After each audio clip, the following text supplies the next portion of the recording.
ಈಗಿನ ದಿನದಲ್ಲಿ ನಾವು ಫೋನನ್ನು ಯೂಸ್ ಮಾಡ್ತಾ ಇದ್ದೀವೋ ಅಥವಾ ಫೋನೇ ನಮ್ಮನ್ನು ಯೂಸ್ ಮಾಡ್ತಾ ಇದೆಯಾ ಗೊತ್ತಾಗ್ತಿಲ್ಲ.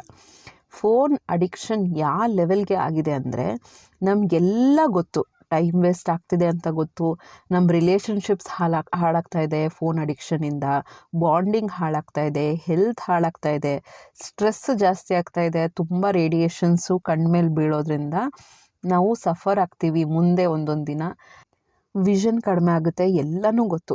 ಬಟ್ ಎಲ್ಲ ಗೊತ್ತಿದ್ರೂ ಕೂಡ ನಾವು ಫೋನ್ಗೆ ಎಷ್ಟು ಅಡಿಕ್ಟ್ ಆಗಿದ್ದೀವಿ ಅಂದರೆ ಕೆಲವರು ಬೇಗನೆ ಅದೇ ರಿಯಲೈಸ್ ಮಾಡ್ಕೊಂಡಿದ್ದೀವಿ ಈ ನಡುವೆ ಎಲ್ಲ, ಅಪ್ಪ ಇಲ್ಲಪ್ಪ ನಾವು ಜಾಸ್ತಿ ಫೋನ್ಗೆ ಅಡಿಕ್ಟ್ ಆಗೋಗ್ತಾ ಇದ್ದೀವಿ, ನಾವು ಕಡಿಮೆ ಮಾಡ್ಕೋಬೇಕು ಅಂತ ಎಷ್ಟೋ ಜನ ಅದನ್ನು ರಿಯಲೈಸ್ ಮಾಡಿಕೊಂಡು ಕರೆಕ್ಟ್ ಮಾಡಿಕೊಂಡು ಅವ್ರ ಲೈಫಲ್ಲಿ ಎಷ್ಟೋ ಇಂಪ್ರೂವ್ಮೆಂಟ್ನ ಅಂತ ತೋರಿಸಿದ್ದಾರೆ.